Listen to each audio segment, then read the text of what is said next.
ഇത് സ്കൂൾ തലത്തിൽ വരെ, കാരണം കുട്ടികൾ, സ്ത്രീകൾ അടക്കമുള്ളവർ വരെ ഇതിന് സപ്ലൈ ചെയ്തുകൊണ്ട് കടകളിൽ വരെ ഇത് വിതരണം ചെയ്തുകൊണ്ടിട്ട് ഇത് ശരിക്കും നിയന്ത്രിച്ചു കഴിഞ്ഞാൽ നമുക്ക് ഇതിനെ ഇല്ലായ്മ ചെയ്യാൻ സാധിക്കും. അതുപോലെ യുവാക്കളും അതുപോലെ തന്നെ രാത്രി 1 മണിക്കും 2 മണിക്കും വീടുകളിൽ നിന്ന് തുറന്നു വിട്ട് അവർ അഴിഞ്ഞാടുന്നത് തീർച്ചയായിട്ടും ഒരു നിയമ നടപടികൾ കൊണ്ടുവന്ന് അവർക്ക് ഒരു നിയമവും സ്ട്രിക്റ്റും കാര്യങ്ങളും കൊടുത്ത് ശിക്ഷണം കൊടുത്തു കഴിഞ്ഞാൽ തീർച്ചയായിട്ടും അവർ നന്നാവില്ല എന്നല്ല. ഈ ചെറിയ കുട്ടികളുടെ ഇടയിലാണ് ഈ അപകടങ്ങൾ ഉണ്ടാക്കുന്നുള്ളത്, അതായത് ലൈസൻസ് ഇല്ലാത്ത കുട്ടികൾ. എന്നാലും അതായത് ഇത്തരം വാഹനങ്ങൾക്ക് മറ്റുള്ള വാഹനത്തിൻ്റെ നിയമങ്ങൾ തീർച്ചയായിട്ടും കൊണ്ടുവന്നില്ലെങ്കിൽ നിങ്ങളുടെ ചോദ്യത്തിനനുസരിച്ചുള്ള ആ രീതിയിൽ അപകടം കൂടാൻ സാധ്യതയുള്ളത്. അതിൽ 2-3 തരം കളറുണ്ട്. ലോക്കൽ ബസ്സുകൾക്ക് നീല കളറാണ് ഞാൻ ആവശ്യപ്പെട്ടിരുന്നത്. ആ നീല കളറും അതുപോലെ തന്നെ ലൈറ്റ് ബ്ലൂ, ഡാർക്ക് ബ്ലൂ എന്നുള്ള രീതിയിലുള്ളത് നമ്മുടെ RTO, അതായത് കണ്ടും കേട്ടും പിന്നെ കളിച്ചും വളർന്ന് പഠിക്കുന്നതാണ് അൽബീറിൻ്റെ സിസ്റ്റമാറ്റിക്. നിങ്ങൾ ഉദ്ദേശിച്ച പോലെ അൽബീറിൽ 1 വർഷം പഠിച്ച കുട്ടി നമ്മുടെ മദ്രസയിൽ പഠിക്കുന്ന 2ാം ക്ലാസ്സിൻ്റെ ആ ഒരു നോളജ് കുട്ടിക്ക് കിട്ടുന്നുണ്ട്. ഒരു ബ്രാൻഡിലുള്ള പാലിന് മറ്റുള്ള എത്ര പാല് വന്നു കഴിഞ്ഞാൽ ആ രീതിയിലാണ് അവർക്ക് അത് ഒരു ബൈഹാർട്ടായി കഴിഞ്ഞു. അതിൻ്റെ ജനിച്ചത് മുതൽ കാണുന്നൊരു ബ്രാൻഡാണല്ലോ. അപ്പോൾ അതിൻ്റെ ഇടയിലാണ് നമ്മൾ കയറിക്കൊടുന്നത് കർഷകശ്രീ മിൽക്ക് എന്ന് പറയുന്നത്. അപ്പോൾ ഈ കർഷകശ്രീ ആക്കിയത് ജനങ്ങളാണ്. ബോളിവുഡ് താരത്തിനോടൊപ്പം അങ്ങനെ ഒരു ഡോക്ടറേറ്റ് അവാർഡ് വാങ്ങുക എന്നതും, അതുപോലെ ഡൽഹിയിൽ നടന്ന വേൾഡ് കൾച്ചറൽ എഡ്യൂക്കേഷൻ ഓർഗനൈസേഷൻ്റെ ഈ പരിപാടിയിൽ പങ്കെടുക്കാൻ സാധിച്ചതിൽ വളരെയധികം അഭിമാനമുണ്ട്.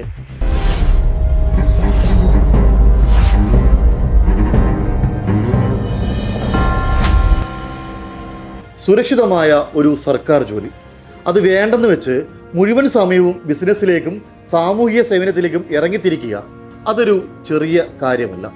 കാസർഗോഡിൻ്റെ റോഡ് സുരക്ഷാ രംഗം മുതൽ വിദ്യാഭ്യാസ മേഖലയിൽ വരെ തൻ്റേതായ കയ്യൊപ്പ് ചാർത്തിയ ഒരു വ്യക്തിത്വം ഇന്ന് നമ്മോടൊപ്പം ഉണ്ട്. കാസർഗോഡുകാരുടെ സ്വന്തം അബ്ദുള്ള കുഞ്ഞ്.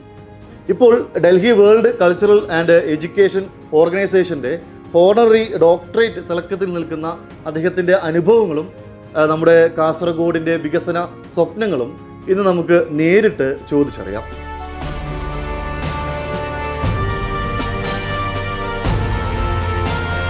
കാസർഗോഡിൻ്റെ സാമൂഹിക സാംസ്കാരിക മണ്ഡലങ്ങളിൽ നിറഞ്ഞു നിൽക്കുന്ന ഒരു വ്യക്തിത്വമുണ്ട്. അശരണർക്കും ആലംബഹീനർക്കും എന്നും ഒരു തണലായി മാറുന്ന ഒരാൾ. ബദിരക്ക ബസ് സ്റ്റാൻഡിൽ അനാഥനായി കഴിഞ്ഞിരുന്ന 80-കാരനെ സുരക്ഷിതമായി വൃദ്ധസദനത്തിലെത്തിച്ചും നാടുതെറ്റി വന്ന അന്യസംസ്ഥാനക്കാരനായ മകനെ അമ്മയുടെ കൈകളിൽ ഏൽപ്പിച്ചും കാരുണ്യത്തിൻ്റെ പര്യായമായി അദ്ദേഹം മാറി. ജനകീയ പ്രശ്നങ്ങളിൽ ഇടപെട്ടുകൊണ്ട് കാസർഗോഡ് ഫാമിലി കോടതിക്ക് സ്വന്തം കെട്ടിടമെന്ന ആവശ്യത്തിനായി അദ്ദേഹം പോരാടി. SKSSF സ്വർഗലയം പോലെയുള്ള വലിയ സാംസ്കാരിക കൂട്ടായ്മകളുടെ സ്വാഗത സംഘ ചെയർമാനായി നാടിനെ ഒരുമിച്ച് നിർത്താനും അദ്ദേഹത്തിന് കഴിഞ്ഞു. സേവന മേഖലയിലെ ഈ നിസ്വാർത്ഥ ഇടപെടലുകൾക്ക് റീൽ ഇന്ത്യ വിഷൻ ഒരുക്കിയ ഫിസ്റ്റാനെറ്റ് വേദിയിൽ വെച്ച് അദ്ദേഹത്തെ തേടിയെത്തിയൊരു സവിശേഷമായ അംഗീകാരമുണ്ട്. കാസർഗോഡിന്റെ മിൽക്ക് മാൻ, അതെ, കരുണയുടെ ഉറവ് പറ്റാത്ത നാടിന്റെ സ്വന്തം milk man doctor E Abdulla Kunhi സ്വാഗതം ചെയ്യുന്നു റെഡ് മൈക്കിൽ.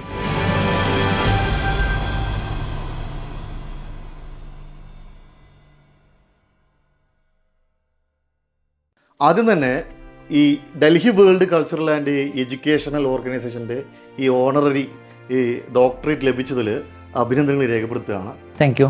ബോളിവുഡ് താരം ഈ ഗുൽഷൻ ഗ്രോവറിൽ നിന്ന് ഈ പുരസ്കാരം ഏറ്റുവാങ്ങിയപ്പോഴുള്ള അനുഭവം എന്തായിരുന്നു? ഈ നേട്ടം താങ്കളുടെ ഇതുവരെയുള്ള പ്രവർത്തനങ്ങൾക്കുള്ള ഒരു അംഗീകാരമായിട്ട് കാണുന്നുണ്ടോ? ആ അനുഭവം വലിയൊരു സംഭവമായിരുന്നു. ജീവിതത്തിൽ ബോളിവുഡ് താരത്തിനോടൊപ്പം അങ്ങനെ ഒരു ഡോക്ടറേറ്റ് അവാർഡ് വാങ്ങുക എന്നതും, അതുപോലെ ഡൽഹിയിൽ നടന്ന വേൾഡ് കൾച്ചറൽ എഡ്യൂക്കേഷൻ ഓർഗനൈസേഷൻ്റെ ഈ പരിപാടിയിൽ പങ്കെടുക്കാൻ സാധിച്ചതിൽ വളരെയധികം അഭിമാനമുണ്ട്. കേരളത്തിൽ നിന്ന് ഏകദേശം 2 പേർ മാത്രമേ ഉണ്ടായിട്ടുള്ളൂ. മറ്റുള്ള എല്ലാ സംസ്ഥാനങ്ങളിൽ നിന്നും ഏകദേശം 60ഓളം പേര് ഈ ഡോക്ടറേറ്റും അവാർഡും വാങ്ങാൻ അവിടെ എത്തിയിരുന്നു. നല്ലൊരു ഫംഗ്ഷനായിരുന്നു. ഈ ഡോക്ടറേറ്റ് കിട്ടിയതിൽ എത്രത്തോളം സന്തോഷമുണ്ട്? തീർച്ചയായിട്ടും ഒരുപാട് വർഷത്തിൻ്റെ ഇടവേളയ്ക്ക് ശേഷം ഒരുപാട് സോഷ്യൽ വർക്കുകളും അതുപോലെ തന്നെ ആരോഗ്യ മേഖലയിലും അതുപോലെ തന്നെ വ്യത്യസ്ത രീതിയിലുള്ള സേവനങ്ങളുടെ ഒരു ഗുണമാണ് എന്നെ അംഗീകാരം തേടിയെത്തിയതെന്ന് തന്നെ പറയാം. പലരും എന്നോടൊപ്പം സഹകരിച്ച് സപ്പോർട്ട് ചെയ്തിരുന്നു. ഇതെപ്പോഴേ കിട്ടേണ്ടതായിരുന്നു എന്നുള്ള രീതിയിലായിരുന്നു. റോഡ് സുരക്ഷയുമായി ബന്ധപ്പെട്ട് ഒരുപാട് പ്രവർത്തനങ്ങളും കാര്യങ്ങളൊക്കെ കേരളത്തിൽ നടത്തിയിരുന്നു. അതിൻ്റെ ഗുണമാണ് ഈ ഡോക്ടറേറ്റിൻ്റെ അർഹനാവാൻ സാധിച്ചത്. ആരോഗ്യ വകുപ്പിൽ ഇത്രയും നല്ലൊരു സുരക്ഷിതമായ ഒരു സർക്കാർ ജോലി ഉണ്ടായിരുന്നിട്ടും തീർച്ചയായിട്ടും 12 വർഷം മുൻപാണല്ലോ ഈ ജോലി ഉപേക്ഷിക്കുന്നത്. അപ്പോൾ മുഴുവൻ സമയം ഇപ്പോൾ ബിസിനസ്സിലും അതുപോലെ തന്നെ സാമൂഹികമായിട്ടുള്ള പ്രവർത്തനത്തിലേക്കാണല്ലോ. അപ്പോൾ ഇതിലൊരു യുവാക്കൾക്ക് ഒരു പ്രചോദനം നിലനിൽക്കുന്നുണ്ട്. അതോടൊപ്പം അന്ന് താങ്കളെടുത്ത റിസ്ക് ഫാക്ടറാണ്, അത് വലിയൊരു പ്രചോദനമായി മാറുന്നില്ലേ? ആരോഗ്യവകുപ്പിൽ ഗ്രേഡ് 2 ജീവനക്കാരനായിരുന്നു. കാഞ്ഞങ്ങാട് ജില്ലാ ആശുപത്രിയിൽ ഏകദേശം 15ഓളം വർഷത്തോളം ഞാൻ വർക്ക് ചെയ്തിരുന്നു. അന്നേരം തന്നെ ഞാൻ സോഷ്യൽ വർക്കിൽ ഞാൻ ആക്റ്റീവായിരുന്നു.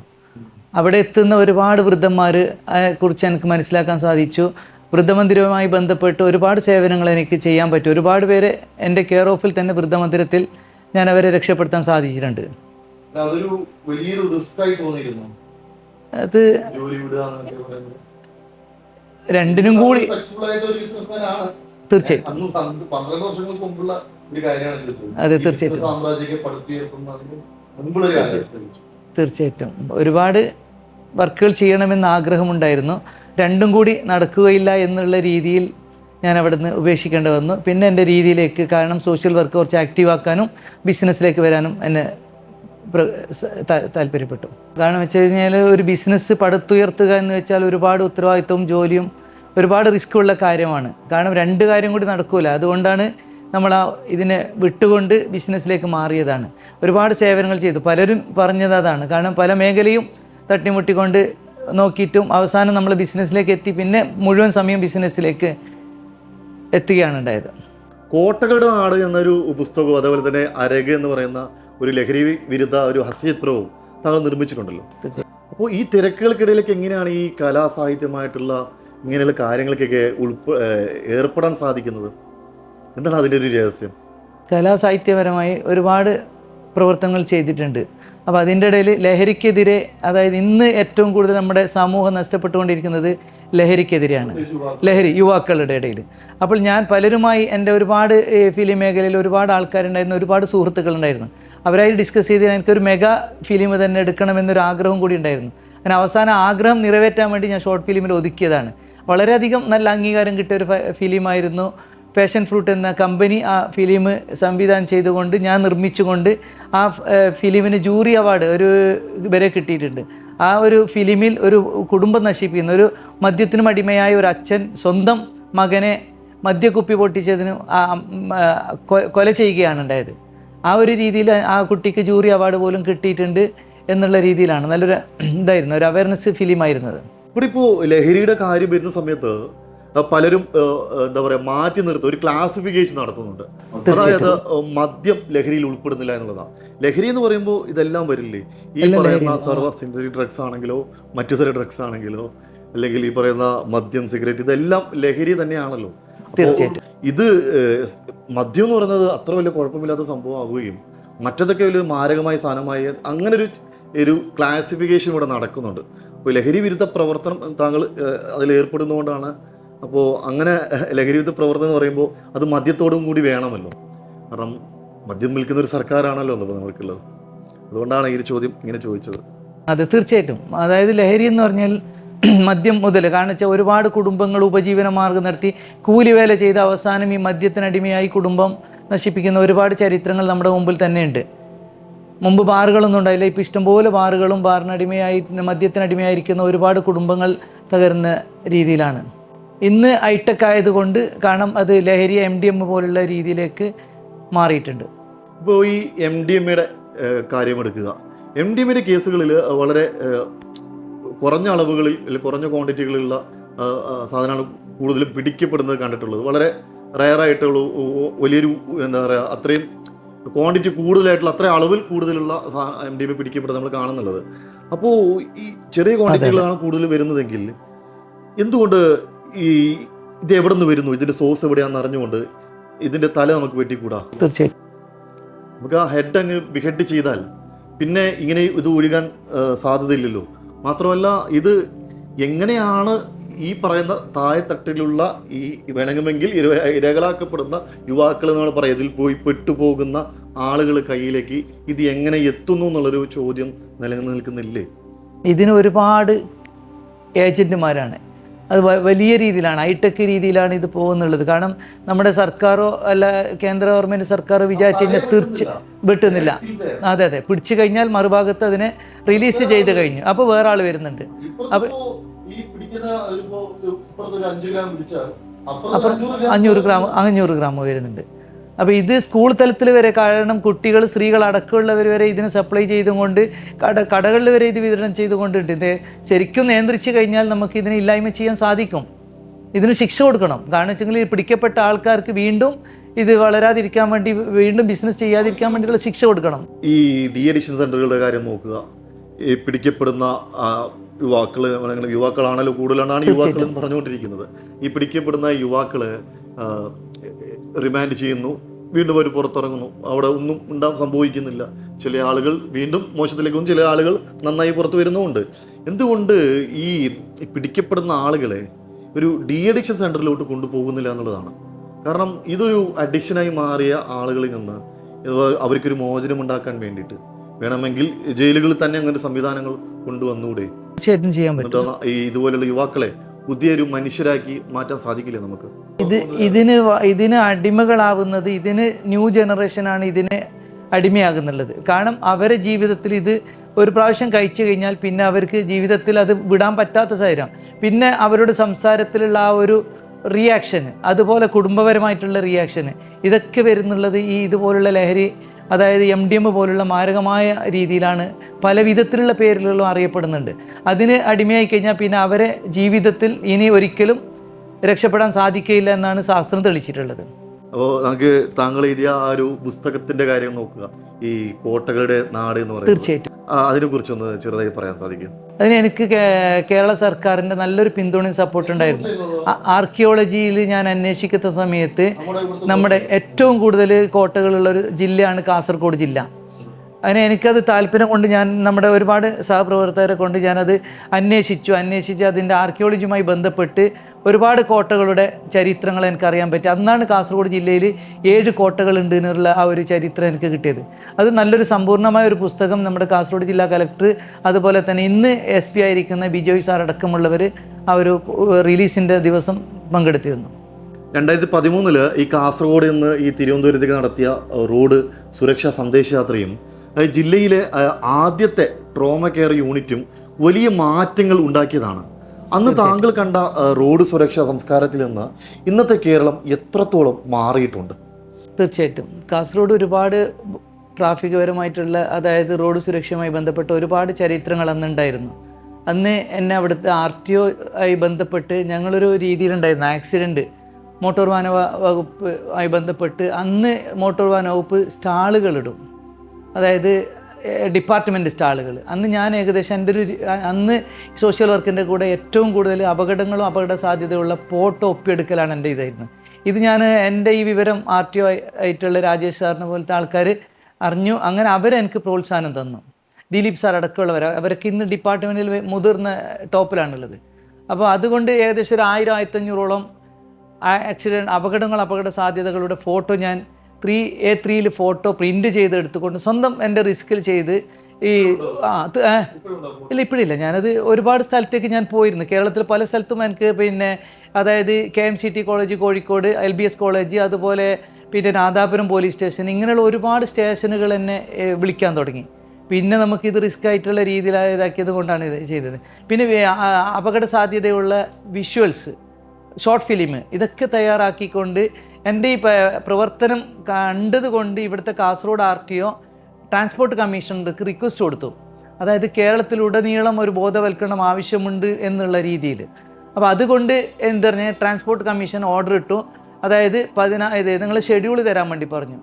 14 ജില്ലകളിലും ഒരു 2013 ഏപ്രിൽ തുടങ്ങി മെയ് ആദ്യത്തെ 2-ാം തീയതി 3-ാം തീയതി എന്തോന്ന് തോന്നുന്നുണ്ട് 2013 കാസർഗോഡ് നിന്നും AP അനിൽകുമാർ അന്നത്തെ മന്ത്രിയായിരുന്നു ഉദ്ഘാടനം ഫ്ലാഗ് ഓഫ് ചെയ്തുകൊണ്ടുള്ള യാത്ര. 2ാമത്തെ ദിവസം കണ്ണൂരും അതുപോലെ വയനാട്, അങ്ങനെ മെയ് 2-ാം തീയതിക്ക് തിരുവനന്തപുരത്ത് അവസാനിക്കുകയാണ് ഉണ്ടായത്. ഓരോ ജില്ലയിലും ആയിരക്കണക്കിന് ആൾക്കാരാണ് നമ്മുടെ ഈ ഫോട്ടോയും അതുപോലെ തന്നെ ഷോർട്ട് ഫിലിമും ശ്രദ്ധിക്കാനുണ്ടായിരുന്നത്. അത് പ്രധാനപ്പെട്ട സ്ഥലത്തായിരുന്നു. പ്രധാനപ്പെട്ട KSRTC bus stand, private bus stand, railway station എന്നിവിടങ്ങളിൽ ഞങ്ങൾ പ്രദർശനവുമായി മുമ്പോട്ട് പോകുമ്പോൾ അവിടുത്തെ ട്രാഫിക് പോലീസ്, മോട്ടോർ വാഹന വകുപ്പ്, അതുപോലെ തന്നെ പോലീസ് ഡിപ്പാർട്ട്മെൻറ്റ് ഒക്കെ ഞങ്ങളെ പിന്തുണയും സപ്പോർട്ടും ഞങ്ങൾക്ക് വേണ്ടുന്ന എല്ലാ രീതിയിലുള്ള സപ്പോർട്ടും ചെയ്തു തരുന്നു. അത് പൂർണ്ണമായും വിജയിച്ചിരുന്നു. സമാപന പരിപാടി അന്നത്തെ നമ്മുടെ തിരുവനന്തപുരം ആരോഗ്യമന്ത്രി VS ശിവകുമാറാണ് അന്ന് സമാപന പരിപാടി ഉദ്ഘാടനം ചെയ്തത്. അത് ജീവിതത്തിൽ ഏറ്റവും വലിയ മറക്കാൻ പറ്റാത്ത ഒരു സംഭവമാണ്. നമ്മൾ ഈ റോഡ് സംസ്കാരത്തിൻ്റെ കാര്യം പറയുന്ന സമയത്ത് ഇന്നത്തെ ഒരു തലമുറ എന്ന് പറയുന്നത്, അല്ലെങ്കിൽ ഇന്നുള്ള ആളുകൾ അല്ലെങ്കിൽ പഴയ ആളുകൾ എന്തായാലും റോഡിൽ ഇറങ്ങിക്കഴിഞ്ഞാൽ ആ ഒരു റോഡ് സംസ്കാരത്തിലൂടെ അല്ല പലരും വണ്ടി ഓടിക്കുന്നത്. റോഡ് മാത്രം നന്നായാൽ പോരല്ലോ, അതിലും ഓടിക്കുന്ന വണ്ടികളും അതേപോലെ ആകണമെന്നില്ലേ? നിയമം പാലിച്ചുകൊണ്ട് കൃത്യമായ രീതിയിൽ, ഇത് ഒരാൾ മാത്രം നിയമം പാലിച്ചാൽ പറ്റില്ലല്ലോ, എല്ലാവരും കൃത്യമായി നിയമം പാലിക്കണമെങ്കിൽ നിയമം എന്താണെന്ന് അറിയുന്നുള്ള ഒരു ചോദ്യമുണ്ട്. പറയാം, പല ആളുകൾക്ക് ലൈസൻസ് ഉണ്ട്, വണ്ടി ഓടിക്കാൻ അറിയില്ല എന്ന് പറയുന്ന പോലെ ഈ ലൈസൻസ് എടുക്കുന്നതിന് മുമ്പ് ഈ ലേണിങ്ങിൻ്റെ സമയത്ത് ഈ പല ചിഹ്നങ്ങളും, ഈ ചിഹ്നം എന്താണ്, ഈ സിഗ്നൽ എന്താണ് എന്നൊക്കെ പഠിപ്പിക്കുന്നുണ്ടെങ്കിൽ പിന്നീട് എന്താണെന്ന് പോലും അറിയാത്ത ആളുകൾ, ചില സിഗ്നൽ എന്താണ് ഉദ്ദേശിക്കുന്നത് പോലും അറിയാത്ത ആളുകൾ നിലനിൽക്കുന്നുണ്ട്. അപ്പോൾ ഇതൊരു എന്താ പറയുക, നമ്മുടെ ഈ ട്രാഫിക് റൂൾസ് അറിയാതെ പോകുന്ന ഒരു കാര്യമാണ്. അത് വലിയൊരു അപകടത്തിലേക്ക് എത്തിച്ചേരാം. അപ്പോൾ അതിന് പകരമായിട്ട് നമുക്ക് എന്തുകൊണ്ട് ഈ ട്രാഫിക് റൂൾസും ഇതുപോലുള്ള മൊറാലിറ്റിയുടെ കാര്യങ്ങളൊക്കെ ചെറിയ പ്രായത്തിലുള്ള കുട്ടികൾക്ക്, താങ്കൾ എന്താ പറയുക ഈ വിദ്യാഭ്യാസ രംഗത്ത് കൂടി പ്രവർത്തിക്കുന്ന ഒരാളായതുകൊണ്ടാണ് ഞാൻ അങ്ങനെ ചോദിക്കുന്നത്, എന്തുകൊണ്ട് നമുക്ക് ഈ ചെറിയ പ്രായത്തിലുള്ള കുട്ടികളുടെ സിലബസിനകത്ത് ഇത്തരം ചില കാര്യങ്ങൾ ഉൾപ്പെടുത്തിക്കൂടെ? ചെറിയ പ്രായത്തിൽ മുതലേ തന്നെ ചില സിഗ്നലുകളും പഠിപ്പിച്ച് കൊണ്ടുവരാൻ സാധിക്കില്ലേ? തീർച്ചയായിട്ടും. കാരണം പഴയതുപോലെയല്ല, ചെറിയ റോഡായിരുന്നു, കുറച്ച് വാഹനങ്ങളായിരുന്നു. ഇന്ന് വാഹനങ്ങൾ കൂടുന്നതിനനുസരിച്ച് റോഡുകൾ വികസിച്ച് വരുന്നുണ്ട്. നേരത്തെ പറഞ്ഞതുപോലെ ഈ ചെറിയ കുട്ടികളുടെ ഇടയിലാണ് ഈ അപകടങ്ങൾ ഉണ്ടാക്കുന്നുള്ളത്. അതായത് ലൈസൻസ് ഇല്ലാത്ത കുട്ടികൾ. എന്നാലും സർക്കാരിൻ്റെ ഭാഗത്തുനിന്ന്, അതായത് വകുപ്പിൻ്റെ ഭാഗത്തുനിന്ന് വളരെ നല്ല ഇടപെടലുകളും അതുപോലെ തന്നെ ഉള്ളത് കൊണ്ട് ഒരുപാട് അപകടങ്ങൾ ഒഴിവാകുന്നുണ്ട്. പക്ഷേ ഇല്ലായ്മ ചെയ്യുക. നിങ്ങൾ ചോദിച്ചതുപോലെ നമുക്ക് സ്കൂൾ തലത്തിൽ ഒരു സബ്ജക്റ്റ്, അതായത് മോട്ടോർ വാഹന വകുപ്പുമായി ബന്ധപ്പെട്ട് എന്താണ് റൂൾസ്, കാര്യങ്ങൾ, ഇതൊക്കെ നമ്മുടെ പാഠ്യപദ്ധതിയിലൂടെ കൊണ്ടുവന്നു കഴിഞ്ഞാൽ ഒരുപാട് മാറ്റങ്ങൾ തീർച്ചയായിട്ടും ഉണ്ടാക്കാൻ സാധിക്കും എന്നുള്ളതിൽ യാതൊരുവിധ സംശയവുമില്ല. ഇപ്പോൾ മറ്റൊരു കാര്യം എന്ന് വെച്ചാൽ, ഈ ഇപ്പോൾ റോഡിൽ ഇറങ്ങിക്കഴിഞ്ഞാൽ ഇലക്ട്രിക് വണ്ടികൾ പോകുന്നത് കാണാൻ സാധിക്കും. അപ്പോൾ നമ്പർ പ്ലേറ്റും വേണ്ട, രജിസ്ട്രേഷനും വേണ്ട, ഇൻഷുറൻസും വേണ്ട, ഹെൽമെറ്റും വെക്കേണ്ട, ലൈസൻസും വേണ്ട എന്ന് പറയുന്നുള്ള ആ ഇലക്ട്രിക് വണ്ടികൾ, അത് വലിയ രീതിയിൽ നിരത്തിലിറങ്ങുന്നുണ്ട്. അത് അപകട സാധ്യത കൂടാൻ സാധിക്കുക. അതായത് മാത്രമല്ല, ഇത് ഓടിക്കുന്ന ആളുകൾ 18 വയസ്സിന് താഴെയുള്ള ചെറിയ കുട്ടികളടക്കം ഈ ഇലക്ട്രിക് വണ്ടി ഓടിച്ച് മെയിൻ റോഡുകൾ വരുന്നുണ്ട്. ഈ EV വണ്ടികൾക്കൊന്നും ഈ പിള്ളേർ ഹെൽമെറ്റ് വയ്ക്കാതെയും സുരക്ഷിതയിലേക്ക് റോഡ് നടക്കുന്ന സമയത്ത് ഒരു വലിയൊരു അപകടം ഉണ്ടാക്കില്ലേ അത്? തീർച്ചയായിട്ടും അത് പാടില്ല. കാരണം വെച്ചെങ്കിൽ ഈ 2 വീലർ അടക്കം ഇന്ന് നമ്മുടെ ദേശീയപാത വിപുലീകരിച്ച് 6 വരി പാതയാക്കിയിട്ടുണ്ട്. അതായത് ചുരുക്കം പറഞ്ഞു കഴിഞ്ഞാൽ 2 വീലർ വാഹനങ്ങൾ അതിനകത്ത്, ഇലക്ട്രിക് വാഹനങ്ങൾ അതിനകത്ത്, 2 വീലറിൽ അതിനകത്ത് കയറാൻ പാടില്ല. ഇന്ന് നമ്മൾ ഏറ്റവും കൂടുതൽ കാടില്ല. ഇപ്പോഴും കൂടുതൽ നമുക്ക് കാണുന്നുള്ള ഇരുചക്ര വാഹനങ്ങൾ ഈ ഓവർ സ്പീഡ് പോകേണ്ട ട്രാക്കിൽ കൂടി പോകുമ്പോഴേക്ക് തീർച്ചയായും പല സ്ഥലത്തും അപകടങ്ങൾ ഉണ്ടാവാറുണ്ട്. അതിന് ഇനിയിപ്പോൾ നമ്മൾ കാസർഗോഡ് ജില്ലയല്ല, കേരളത്തിൽ തന്നെ ഇത് പഠിച്ച് വേണം ഈ 6 വരി പാതയിൽ വണ്ടികൾ ഇറക്കണമെങ്കിൽ അതിനുള്ള റൂൾസ് തീർച്ചയായിട്ടും കുറച്ചും കൂടി സ്ട്രിക്റ്റ് ആക്കി കഴിഞ്ഞാലേ നമുക്ക് ചെയ്യാൻ പറ്റും. മറ്റൊരു കാര്യം, അതായത് ഇത്തരം വാഹനങ്ങൾക്ക് മറ്റുള്ള വാഹനത്തിൻ്റെ നിയമങ്ങൾ തീർച്ചയായിട്ടും കൊണ്ടുവന്നില്ലെങ്കിൽ നിങ്ങളുടെ ചോദ്യത്തിനനുസരിച്ചുള്ള ആ രീതിയിൽ അപകടം കൂടാൻ സാധ്യതയുണ്ട്. ഹെൽമെറ്റ് വേണം. തീർച്ചയായിട്ടും അതെ. ഇത് നിയമത്തിനൊന്നും ചെയ്യാൻ പറ്റില്ല. കാരണം നിയമം ഇങ്ങനൊരു കൊണ്ടുവന്നു കഴിഞ്ഞതുകൊണ്ട്, കാരണം ഈ ബാറ്ററിയുള്ള വാഹനത്തിന് RC കാര്യങ്ങൾ ഇതൊന്നും ഇല്ലാത്തത് കൊണ്ട് നമുക്ക് എന്ത് ചെയ്യാൻ പറ്റും, അത് അവർക്ക് ഈസി ആയിട്ട് ചെയ്യാൻ പറ്റും. നമുക്ക് ലൈസൻസ് വേണ്ട, ഇത് ഹെൽമെറ്റ് വേണ്ട എന്നുള്ള രീതിയിൽ ഒരു ഇതായി മാറിയിട്ടുണ്ട്. ഈ 2010 കാസർഗോഡ് ഈ സ്വകാര്യ ബസ്സുകൾക്ക് നിറം നൽകുക എന്ന താങ്കളുടെ ആശയം വലിയൊരു പ്രശ്നത്തിന് പരിഹാരമായല്ലോ. അപ്പോൾ ഇത്തരം പ്രായോഗികമായ ആശയങ്ങൾ എവിടെ നിന്നാണ് ലഭിക്കുന്നത്? ഇതിനോടുള്ള അന്നത്തെ അധികാരികളുടെ പ്രതികരണം എന്തായിരുന്നു?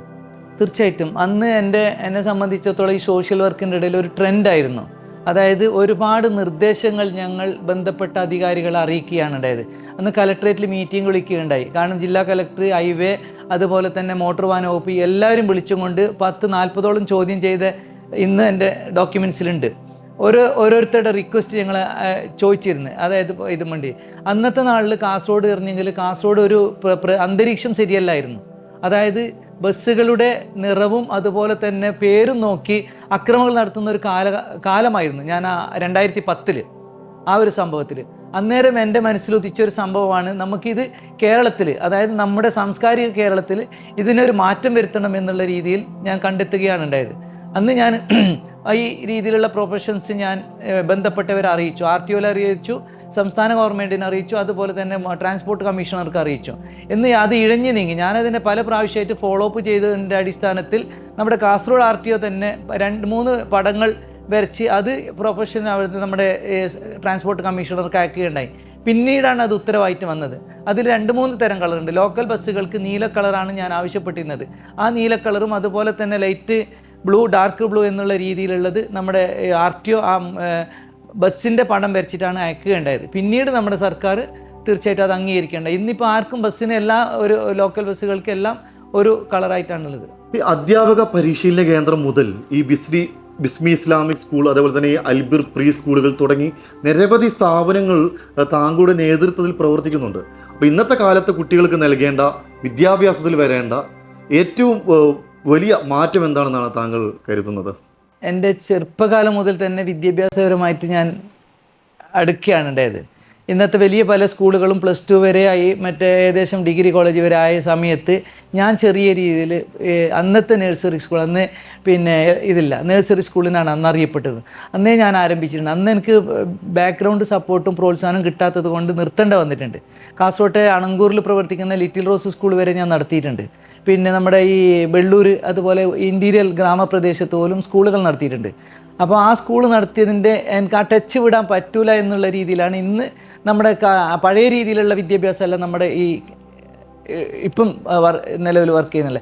എല്ലാം ഹൈടെക്കായി. നമ്മുടെ അംഗൻവാടികളാണെങ്കിലും അതുപോലെ തന്നെ നഴ്സറി സ്കൂളുകളാണെങ്കിലും +2 ഡിഗ്രി ഹൈസ്കൂളുകളാണെങ്കിലും CBSE സ്കൂളുകളാണെങ്കിലും ടെക്നോളജി മാറിക്കൊണ്ടിരിക്കുന്നുണ്ട്. ഈ സമയത്ത് ഞാൻ വിചാരിച്ച എൻ്റെ ആ ടച്ച് വിടുന്ന വേണ്ട, നല്ല രീതിയിലുള്ള, അപ്പോഴാണ് നമ്മുടെ മതപരമായിട്ടുള്ള സമസ്ത കേരള ഇസ്ലാം വിദ്യാഭ്യാസ ബോർഡിൻ്റെ കീഴിലുള്ള അൽബിർ സംവിധാനം തുടങ്ങിയത്.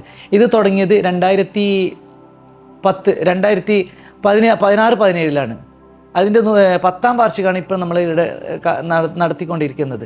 അപ്പോൾ 10ാം വാർഷികം ഇപ്പം നടക്കുന്നുണ്ട് 2025-26.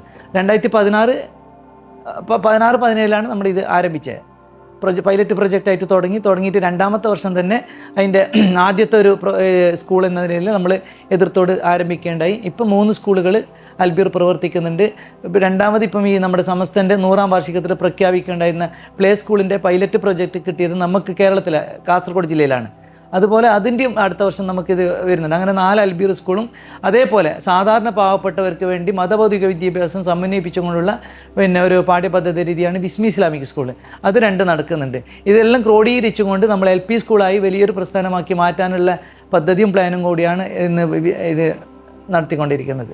കുട്ടികൾക്ക് ആടുന്നു, പാടുന്നു, കളിക്കുന്നു, ചിരിക്കുന്നു, അതോടൊപ്പം അവർ ഇതേപോലുള്ള ഈ മതവിദ്യാഭ്യാസം നേടുന്നു, ഈ ഓതാൻ പഠിക്കുന്നതും പിന്നെ അത് പലതും അവർക്ക് പഠിപ്പിക്കുന്നത് ഇതേപോലെ കഥകളിലൂടെയും പാട്ടുകളിലൂടെയും അവർക്ക് ഇഷ്ടമാവുന്ന തരത്തിൽ പെട്ടെന്ന് അവർക്ക് പഠിക്കാൻ പറ്റുന്ന ആ ഒരു രീതിയിൽ, അത് ആടിപ്പാടി പഠിക്കാൻ പറ്റുന്ന രീതിയിൽ മാറുന്നുണ്ട്. അപ്പോൾ എനിക്ക് തോന്നുന്നു അതൊരു പ്രത്യേകതയായിട്ടാണ് ഞാൻ കാണുന്നത് അൽബിറിനെ കുറിച്ച്. സമസ്ത കേരള ഇസ്ലാം മത വിദ്യാഭ്യാസ ബോർഡിൻ്റെ കീഴിൽ ഒരു പൈലറ്റ് പ്രൊജക്റ്റായി തുടങ്ങി. അത് വളരെ നല്ല രീതിയിൽ കോഴിക്കോട് ആസ്ഥാനമായിട്ടാണ് ഇന്ന് അൽബിർ പ്രവർത്തിക്കുന്നുള്ളത്. അതായത് ചെറിയ കുട്ടി, 3.5 വയസ്സിൻ്റെ കുട്ടി, കാരണം വെച്ചാൽ വീട്ടിൽ കളിച്ചുകൊണ്ടിരിക്കുന്ന ഈ കുട്ടിയാണ് സ്കൂളിലേക്ക് വരുന്നുള്ളത്. അപ്പോൾ അൽബിറിൻ്റെ സിസ്റ്റമാറ്റിക് എന്ന് പറഞ്ഞു കഴിഞ്ഞാൽ, അതായത് കണ്ടും കേട്ടും പിന്നെ കളിച്ചും വളർന്ന് പഠിക്കുന്നതാണ് അൽബിറിൻ്റെ സിസ്റ്റമാറ്റിക്.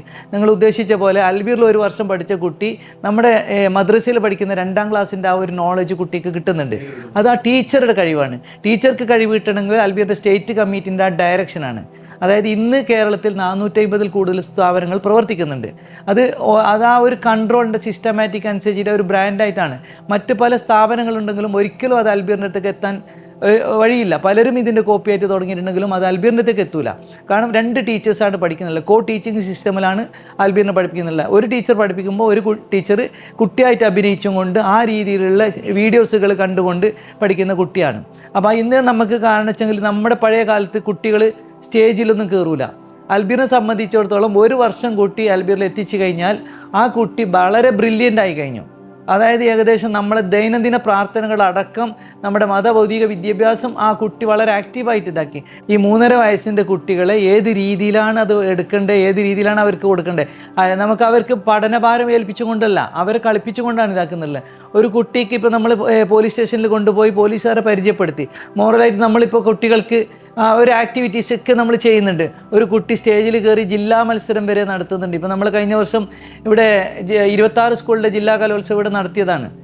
26 സ്കൂളിലെ കുട്ടികളും അതൊരു മത്സരമായിട്ടല്ല, കുട്ടികൾ തമ്മിലുള്ള മത്സരമല്ല, സ്കൂളുകൾ തമ്മിലുള്ള ഒരു കോമ്പറ്റീഷനായിട്ടാണ്. ആ കുട്ടികൾ അത്രയും പ്രാക്ടീസ് ചെയ്ത് മെനഞ്ഞെടുത്തും കൊണ്ട് അവർ കിരീടം വാങ്ങുക എന്നുള്ളത് അവരെ സംബന്ധിച്ചിടത്തോളം വലിയൊരു പെർഫോമൻസ് തന്നെയാണ്. ഇപ്പോഴും ഈ ടീച്ചേഴ്സിനെയൊക്കെ ട്രെയിനിങ് ചെയ്യുന്നുണ്ടോ? എല്ലാം ഇത് മാസത്തിൽ ഒരു ദിവസം അവർക്ക് പരിശീലനം കൊടുക്കുന്നുണ്ട്.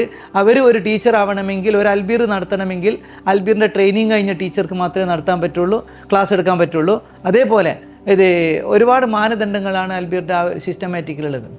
ഇപ്പോൾ ടീച്ചേഴ്സിനെയൊക്കെ ഇപ്പോൾ എന്താ പറയുക, ട്രെയിനിങ് ചെയ്യുന്ന സമയത്ത് എന്ത് ഫോർമുലയാണ് നിലവിൽ ഉപയോഗിക്കുന്നത്, അല്ലെങ്കിൽ എന്ത് ഫോർമുലയാണ് അപ്ലൈ ചെയ്യാൻ ശ്രമിക്കുന്നത്? അധ്യാപകർക്ക് ഇപ്പോൾ ഒരു അധ്യാപികയായി അംഗീകരിക്കണമെങ്കിൽ അവർക്ക് 4-5 ഫോർമുല കഴിഞ്ഞിട്ടാണ് അവർ അധ്യാപികയാവുന്നത്. അധ്യാപിക ആയിക്കഴിഞ്ഞാൽ അവർക്ക് ഓരോ മാസവും അവരെടുക്കേണ്ട ലെസൺ പ്ലാൻ കൊണ്ട് അവർക്ക് എന്താണെന്നുള്ള രീതിയിൽ ട്രെയിനിങ് ക്ലാസ് കൊടുക്കുന്നുണ്ട്. അതിനനുസരിച്ചിട്ടാണ്. അതുകൂടാതെ നമ്മുടെ അൽബീറിന് ഒരുപാട് ഇൻസ്പെക്ടേഴ്സ്മാരുണ്ട്. അവരെല്ലാ സ്കൂളുകളും സന്ദർശിച്ച് റിപ്പോർട്ടുകൾ കാര്യം ചെയ്യും. ആർക്കും വ്യക്തിപരമായിട്ടുള്ള രീതിയിലല്ല. അൽബീർ എല്ലാവരും കാണുന്നുള്ളത് സ്റ്റേറ്റ് കമ്മിറ്റീൻ്റെ ആ ഒരു നിർദ്ദേശപ്രകാരം എല്ലാവരും ഒരുപോലെയാണ് അൽബീർ കാണുന്നുള്ളത്. കർഷകശ്രീ മിൽക്കിന്റെ ഡയറക്ടർ കൂടിയാണല്ലോ താങ്കൾ. അപ്പോൾ ഒരേ സമയം വിദ്യാഭ്യാസ രംഗവും ഇത്തരം വ്യവസായ രംഗവും എങ്ങനെയാണ് ഈ ഒരുമിച്ച് കൊണ്ടുപോകുന്നത്? അതിൻ്റെ ഒരു രഹസ്യം എന്താണ്? അപ്പോൾ കർഷകശ്രീ മിൽക്ക് എന്ന് പറഞ്ഞു കഴിഞ്ഞാൽ ഒരുപാട് ഇവിടെ കാസർഗോഡ് മിൽക്ക് ലോഞ്ച് ചെയ്തതിന് ശേഷം ഒരുപാട് റിസ്കുകളും ബാധ്യതകളൊക്കെ ഉണ്ടായിരുന്നു. അത് തരണം ചെയ്തിട്ടാണ് നമ്മൾ ഇന്ന് കാസർഗോഡ് ജില്ലയിലെ മുൻപന്തിയിൽ നിൽക്കുന്നുള്ളത്. കർഷകശ്രീ മിൽക്ക് എന്ന് പറയുന്നത് അതായത് ഗുണനിലവാരമാണ്, നമ്മുടെ ഈ പ്രൊഡക്റ്റിൻ്റെ ഗുണനിലവാരമാണ്. അതിൻ്റെ ഇടയിലാണ് നമ്മുടെ വിദ്യാഭ്യാസ സ്ഥാപനമായി മുമ്പോട്ട് പോകുന്നുള്ളത്.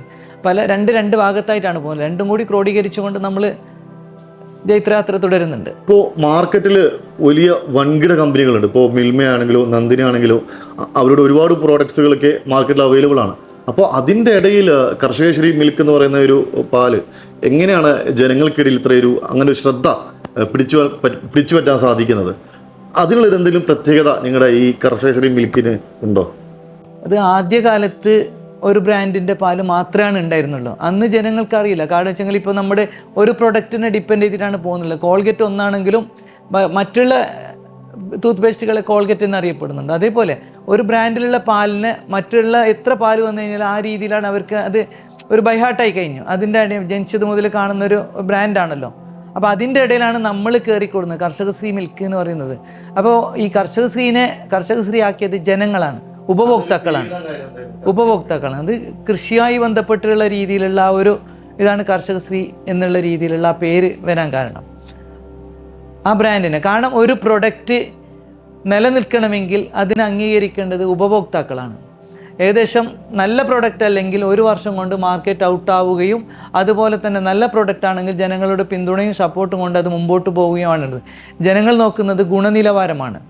ഈ കാസർഗോഡ് നഗരത്തിൻ്റെ ഇന്നത്തെ അടിസ്ഥാന സൗകര്യ വികസനത്തെ ഒരു ബിസിനസ്സുകാരെന്ന നിലയിൽ എങ്ങനെയാണ് താങ്കൾ ഇത് വിലയിരുത്തുന്നത്? ഇപ്പോൾ മറ്റു ജില്ലകളെ അപേക്ഷിച്ച് കാസർഗോഡ് ഇനിയും ലഭിക്കേണ്ട പരിഗണനകൾ എന്തൊക്കെയാണെന്നാണ് താങ്കളൊരു അഭിപ്രായം?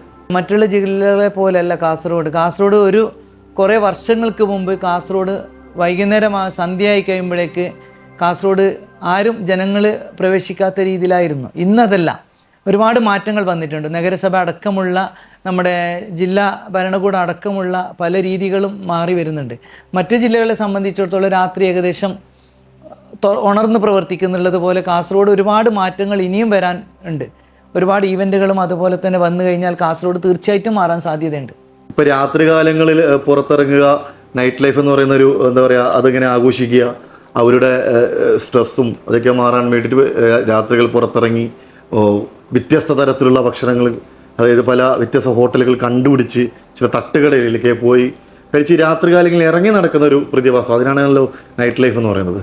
അപ്പോൾ അത് എന്താ പറയുക, ഒരു നല്ല കാര്യമാണ്. ഇപ്പോൾ കോഴിക്കോടൊക്കെ പോവുകയാണെങ്കിൽ രാത്രി ആയി കഴിഞ്ഞാലാണ് അവിടെ ബീച്ച് തന്നെ ആൾക്കാരുണ്ടാവുക, അവിടെ വ്യത്യസ്ത തരം ഫുഡുകൾ എക്സ്പ്ലോർ ചെയ്യാൻ വരുന്ന ആളുകളൊക്കെ ഉണ്ടാകുന്നത്. അപ്പോൾ അങ്ങനൊരു നൈറ്റ് ലൈഫ് ശരിക്കും പറഞ്ഞാൽ നല്ലതല്ലേ? ശരിക്കും പറഞ്ഞാൽ പക്ഷേ നൈറ്റ് ലൈഫിനെ കുറിച്ച് രണ്ട് കാര്യത്തിലുണ്ട്. ഒന്ന് നല്ലതായിരിക്കും, മറ്റത് മോശമായിരിക്കും. അതായത് ഇന്ന് ടർഫുകൾ, അതുപോലെ തന്നെ നൈറ്റ് ടീ സ്റ്റാളുകൾ, ഇതൊക്കെ നമ്മുടെ യുവാക്കളെ അത് നശിപ്പിക്കുന്നുണ്ടെന്നത് യാതൊരുവിധ സംശയവുമില്ല. വീടുകളിൽ നിന്നും രാത്രികൾ അതിൻ്റെ പിന്നിൽ ലഹരികളും മറ്റും ഇതാക്കി കഴിഞ്ഞാൽ ഒരു വിഭാഗം നഷ്ടപ്പെടും. ഇപ്പോൾ നമ്മൾ ഏകദേശം ഗൾഫിനെ സംബന്ധിച്ചിടത്തോളം നൈറ്റ് ബാറുകൾ ഉണ്ടാവാറുണ്ട്. പക്ഷെ അവിടെ പോലീസ് നിയന്ത്രണം വരുന്നുണ്ട്. പക്ഷെ അവർ രാത്രി എൻജോയ് ചെയ്യുന്നതിന് കുഴപ്പമില്ല. പക്ഷെ രാത്രി കാലത്ത് അവരെ വീട്ടിലായിരിക്കണം, അത് ആ രീതിയിലാണ്. പക്ഷെ ഇവിടെ അതല്ല. ഇവിടെ നമ്മുടെ ഈ നൈറ്റ് ഹോട്ടലുകൾ ആണെങ്കിൽ യുവാക്കളുടെ ഇടയിൽ ഇത് മറ്റു വിധത്തിലുള്ള ഇടപെടലുകൾ ഇല്ലാതിരിക്കാൻ നിങ്ങൾ പറഞ്ഞതുപോലെ നമുക്കതിന് ശക്തമായ നിയമ നടപടികൾ കൊണ്ടുവരണം. എന്നാൽ നമുക്ക് അതൊരു ഭാഗത്ത്. മറ്റൊരു വിധത്തിൽ പറയുകയാണെങ്കിൽ നൈറ്റ് ഇപ്പോൾ ചില ഫാമിലികൾ എൻജോയ് ചെയ്യാൻ വേണ്ടി നിങ്ങൾ പറഞ്ഞ മാതിരി രാത്രി 12 മണിക്ക് ഫാസ്റ്റ് ഫുഡ് കഴിക്കാൻ വേണ്ടി പോകുന്നുണ്ടാവും. അപ്പോൾ അത് നമ്മൾ പ്രോത്സാഹിപ്പിക്കണം. ഇല്ലെങ്കിൽ കാസർഗോഡിനുള്ള നഗരങ്ങൾ ഉറങ്ങിയതുപോലെ ആവുന്നില്ലേ? ആ രണ്ട് രീതിയിലാണ് ചെയ്യേണ്ടത്. എന്നോടൊരു പോലീസ് ഉദ്യോഗസ്ഥൻ പറഞ്ഞൊരു കഥ ഉണ്ടായിരുന്നു. രാത്രി 3 മണിക്ക് വാഹന പരിശോധന നടത്തുമ്പോൾ ഒരു ഫാമിലി ഇങ്ങനെ സഞ്ചരിക്കുമ്പോൾ അവരെ ചെക്ക് ചെയ്യുന്ന സമയത്ത് അവർ പറഞ്ഞ് ഞങ്ങൾക്ക് വീട്ടിൽ ഉറക്കം വരാത്തത് കൊണ്ടാണ് ഞങ്ങളിങ്ങനെ രാവിലെ വരെ കറങ്ങുന്നുള്ളതിനുള്ള ചോദ്യങ്ങൾ ഉണ്ടായിരുന്നു. ഒരു പോലീസ് ഉദ്യോഗസ്ഥൻ്റെ ഒരു മറുപടിയായിരുന്നു. അതുപോലെ യുവാക്കളും അതുപോലെ തന്നെ രാത്രി 1 മണിക്കും 2 മണിക്കും വീടുകളിൽ നിന്ന് തുറന്നു വിട്ട് അവർ അഴിഞ്ഞാടുന്നത് തീർച്ചയായിട്ടും ഒരു നിയമ നടപടികൾ കൊണ്ടുവന്ന് അവർക്ക് ഒരു നിയമവും സ്ട്രിക്റ്റും കാര്യങ്ങളും കൊടുത്ത് ശിക്ഷണം കൊടുത്തു കഴിഞ്ഞാൽ തീർച്ചയായിട്ടും അവർ നന്നാവില്ല എന്നല്ല. ബിസിനസ് തുടങ്ങാൻ ആഗ്രഹിക്കുന്ന ഈ യുവതലമുറയ്ക്ക് കാസർഗോഡ് എത്രത്തോളം അനുകൂലമായ ഒരു നഗരമാണ്? പുതിയ സംരംഭകർ ഈ നാട്ടിൽ നേരിടുന്ന പ്രധാന വെല്ലുവിളികൾ എന്തൊക്കെയാണെന്നാണ് താങ്കളുടെ ഒരു അനുഭവം? കാരണം താങ്കളും ഇതേപോലൊരു ഡയറി നടത്തുന്നതാണല്ലോ. അപ്പോൾ ആ ഒരു ബിസിനസ് നടത്തുന്നതുകൊണ്ട് കൃത്യമായിട്ടുള്ള അതിനുള്ള അനുഭവങ്ങളൊക്കെ ഉണ്ടാവുമല്ലോ. ബിസിനസ്സിനെ സംബന്ധിച്ചിടത്തോളം ഇന്ന് നമ്മുടെ ഒരുപാട് അധംപതിച്ചിരിക്കുകയാണ്. സർക്കാരിൻ്റെ ഭാഗത്തു നിന്ന് ഒരുപാട് ആനുകൂല്യങ്ങളും അതുപോലെ തന്നെ മറ്റുള്ള പ്രോത്സാഹനങ്ങളും ലഭിക്കുന്നുണ്ടെങ്കിലും പക്ഷെ അത് എല്ലാവരും ഉപയോഗിക്കുന്നില്ല. അത് പല മാനദണ്ഡങ്ങളും വെച്ച് നോക്കുമ്പോൾ ഒരുപാട് ഇൻഡസ്ട്രീസ് കാര്യങ്ങൾ ഇതുപോലെ തുടങ്ങാൻ അവർക്ക് അസൗകര്യം വരുന്നുണ്ട്. കാരണം പകുതി തുടങ്ങി വെച്ച് നോക്കുമ്പോൾ ഒരുപാട് നൂലാമാലകൾ, ഇതിൻ്റെ ഡോക്യുമെൻറ്റ്സ് കാര്യങ്ങൾ ഇതിലൊക്കെ അവർക്ക് വരുന്നുണ്ട്. അപ്പോൾ അതില്ലായ്മ ചെയ്യാൻ സർക്കാരിൻ്റെ ഭാഗത്തുനിന്ന് ഒരുപാട് ഇൻഡസ്ട്രീസ് തുടങ്ങാൻ, നമുക്ക് ഒരുപാട് വ്യവസായ വാണിജ്യങ്ങൾ തുടങ്ങാനുള്ള ഇഷ്ടംപോലെ ഷെഡുകൾ, അതുപോലെ തന്നെ ഇൻഡസ്ട്രീസിൻ്റെ ഒരുപാട് ഷെഡുകൾ കാര്യങ്ങൾ പ്രോപ്പർട്ടികളൊക്കെ ഉണ്ട്. സർക്കാരിൻ്റെ സപ്പോർട്ട് ചെയ്യുകയാണെങ്കിൽ തീർച്ചയായിട്ടും ഒരുപാട് സംരംഭങ്ങൾ നമ്മുടെ നാട്ടിൽ തന്നെ അന്യ സംസ്ഥാനങ്ങളെ ആശ്രയിക്കാതെ തന്നെ നമ്മുടെ നാട്ടിൽ തന്നെ പ്രൊഡക്ഷൻ ചെയ്യാനുള്ള ഇതൊക്കെ നമുക്ക് കിട്ടും. അതിന് വേണ്ടുന്ന രീതിയിലുള്ള നൂലാമാലകൾ മാറ്റി കൊടുത്തു കഴിഞ്ഞാൽ മാത്രമേ നമുക്ക് ചെയ്യാൻ പറ്റുള്ളൂ. കാരണം ഇവിടെ ഒരു ബിസിനസ് തുടങ്ങണമെങ്കിൽ തന്നെ ഒരുപാട് കടമ്പകൾ മറികടന്നാൽ മാത്രമേ നമുക്ക് തുടങ്ങാൻ സാധിക്കുകയുള്ളൂ.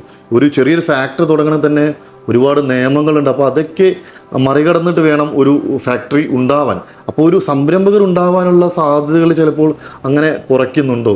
ശരിക്കും ഈ നിയമങ്ങൾ നല്ലതാണോ, അല്ലെങ്കിൽ ആ നിയമങ്ങൾ പാലിക്കപ്പെടാത്തത് കൊണ്ടാണോ നൂലാമാലകൾ എന്ന് പറയുന്നത്? നിയമങ്ങളുടെ നൂലാമാലകൾ വെച്ചാൽ പല രീതിയിലുള്ള ഒബ്ജക്ഷൻസ് മാറ്റി തരണം. കാരണം വെച്ചെങ്കിൽ ഇവർ വ്യവസായ കേന്ദ്രത്തിൻ്റെ വ്യവസായ കേന്ദ്രത്തിൻ്റെ ഭാഗത്തു നിന്നുള്ള പൊല്യൂഷൻ കൺട്രോൾ, അതുപോലെ തന്നെ മറ്റുള്ള KSEB, വാട്ടർ അതോറിറ്റി, ഇങ്ങനെയുള്ള പല ഭാഗത്തു നിന്നുള്ള സപ്പോർട്ടുകളും ഒന്നിച്ച് ഈ വ്യവസായ കേന്ദ്രം സപ്പോർട്ട് ചെയ്ത് കൊടുക്കുകയാണെങ്കിൽ തീർച്ചയായിട്ടും ഇതിലാണ്. പിന്നെ ചിലവർ സെക്യൂരിറ്റി വെക്കേണ്ടി വരും. അതായത് സബ്സിഡി ഉണ്ട്. ഒരുപാട് സംരംഭങ്ങൾ തുടങ്ങുന്നതിന് പല വിധത്തിലുള്ള വനിതാ സംരംഭങ്ങൾ, അതുപോലെ തന്നെ പല രീതിയിലുള്ള സബ്സിഡികൾ കാര്യങ്ങളൊക്കെ ഉണ്ട്. ഇതൊക്കെ യൂസ് ചെയ്യാൻ പറ്റിക്കഴിഞ്ഞാൽ ഒരുപാട് സംരംഭങ്ങൾ വളരും തീർച്ചയായിട്ടും. പക്ഷേ പലരും അത് പകുതി വഴിയിൽ വിടുന്നുണ്ട്. ഇതിൻ്റെ ഈ ഡോക്യുമെൻറ്റ്സ് ഒന്നും ക്ലിയർ ആവാതെ വഴി വിടേണ്ടി വരുന്നുണ്ട്. അതുകൊണ്ട് പ്രൊജക്റ്റ് അവിടെ മന്തി വയ്ക്കുന്നുണ്ട്. IT, വ്യവസായം, ടൂറിസം തുടങ്ങിയ മേഖലകളിൽ കാസർഗോഡിൻ്റെ സമഗ്ര പുരോഗതിക്ക് ഇനി എന്തൊക്കെ മാറ്റങ്ങളാണ് സർക്കാർ തലത്തിലും ഈ സ്വകാര്യ തലത്തിലും നമുക്ക് വരേണ്ടത്? പഴയതുപോലെയല്ല, നമ്മുടെ ഈ കാലഘട്ടം മാറിയിരിക്കുകയാണ്. ഇന്ന് ടെക്നോളജി മാറി AI-യിലേക്ക് എത്തിയിരിക്കുകയാണ്. ആ AI-നെ സംബന്ധിച്ചിടത്തോളം ഇപ്പം നമുക്ക് കാണാം, നമ്മുടെ കാസർഗോഡ് തന്നെ ഇപ്പം നമ്മുടെ പുതിയ ദേശീയപാതയിൽ കാസർഗോഡ് മുതൽ പിന്നെ തലപ്പാടി വരെയുള്ള ദേശീയപാതയിൽ ഏകദേശം 39ഓളം ക്യാമറകളാണുള്ളത്. ഇത് AI സംവിധാനത്തിൽ വന്നു. അത് ഒരുപാട് നമുക്ക് അപകടങ്ങൾ ഒഴിവാക്കാൻ വേണ്ടി ഇത്തരം സംവിധാനങ്ങൾ തീർച്ചയായിട്ടും ആവശ്യമാണ്, നിലനിൽപ്പാണ്. അതുപോലെ നമുക്ക് പല വിധത്തിലുള്ള, കാരണം നമ്മളിപ്പോൾ സീറ്റ് ബെൽറ്റ്, ഹെൽമെറ്റ് ഇതെല്ലാം നമ്മൾ ചെയ്യുന്നുള്ളത് AI ക്യാമറേൻ്റെ ആ ഒരു ഇത് പേടിയാണ് ആൾക്കാർക്ക്. ദൈവത്തിന് പേടിക്കാത്ത ആൾക്കാർ പോലും AI ക്യാമറനെ പേടിക്കുന്നുണ്ട് എന്നുള്ളതാണ് നമുക്കറിയാൻ പറ്റുന്നത്.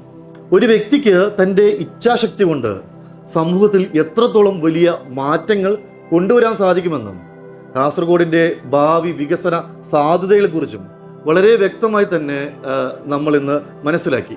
ഈ തിരക്കുകൾക്കിടയിലും തൻ്റെ വിലപ്പെട്ട സമയം നമ്മോടൊപ്പം ചെലവഴിച്ച അബ്ദുള്ള കുഞ്ഞി സാറിന് ഈ അവസരത്തിൽ പ്രത്യേകം നന്ദി അറിയിക്കുകയാണ്. Thank you.